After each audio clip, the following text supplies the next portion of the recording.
ಹೊಡಿಬೇಡ, ಯಾರು ಹೊಡಿಬೇಡ. Phone ಇಸ್ಕೊಬೇಡ. Phone ಬಿಡುಗರು ಏನೋ ಮಾಡಿದ್ವಿ ಹುಡುಗಿಗೆ. ಈ ಕಟ್ಟಡ ನನ್ನ ಮಗನೇ ಮೊದಲಾಗಿರೋ ಹೆಣ್ಮಗುಗೆ ಟೀಸರ್ ಅಲ್ಲಿ ಕ್ಯಾಮ್ರಾ ಇಟ್ಬಿಟ್ಟು ವಿಡಿಯೋ ಮಾಡ್ಕೊಂಡು ಬ್ಲಾಕ್ ಮೇಲ್ ಮಾಡ್ಕೊಂಡು ಅನ್ನಕ್ಕೆ ಇಲ್ಲಿ ಬಂದ ಕರೆಸ್ತಾ ಇದ್ದಾರೆ. ಪಕ್ಕ ಹೆಣ್ಮಗು ಸಾಯಕ್ ಹೋಗಿತ್ತು ಇವತ್ತು.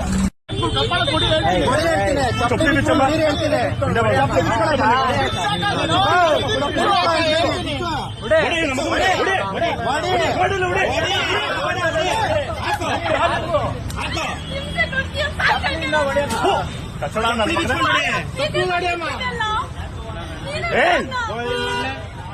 ಕಾನೂನು ಮರ್ಯಾದೆ ಕೊಟ್ಟು ನಿಮ್ಗೆ ಗೊತ್ತೇ ಬೀಳ್ತಿಲ್ಲ.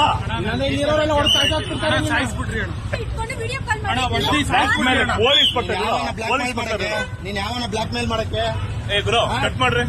ನನ್ನ ಮಕ್ಕಳು ಹಿಡ್ದಾಕಿದೀವಿ, ದಯವಿಟ್ಟು ಮೇಲೆ ಎಫ್ಐಆರ್ ಮಾಡ್ತಾ ಇದೀವಿ ಅಂತ ನನ್ನ ಮಕ್ಕಳಿಂದ ಭಯ ಪಡಬೇಡಿ. ಹಿಡ್ದಾಕಿ ಪೊಲೀಸ್ ಇಟ್ಕೊಂಡಿದ್ದ ಕಟ್ಟಡಗಳನ್ನ ನಾಚ ಆಗಲ್ವ ನಿಂಗೆ? ನಾಚ ಆಗಲ್ವೇನೋ? ನಿಮ್ ಮದ್ವೆ ಆಗಿದ್ಯೇನೋ? ಮಕ್ಳಿರದ ಮದ್ವೆ ಹೆಣ್ಮಕ್ಳು ಇದೇ ತರ ಮಾಡೋದು ನೀವು? ಎಷ್ಟು ಕಡೆ ಕ್ಯಾಮ್ರಾ ಇಟ್ಟಿದೆ ತರ ನೀನು? ಕ್ಯಾಮ್ರಾ ಹಿಡಿದೇನೆ ಗೀಸರಲ್ಲಿ ಹೆಂಗ್ ಬ್ಲಾಕ್ ಮೇಲ್ ಮಾಡ್ತಾ ಹುಡುಗಿ ಫೋಟೋಗಳಿದೆ ವಿಡಿಯೋಗಳಿದೆ ಅಂತ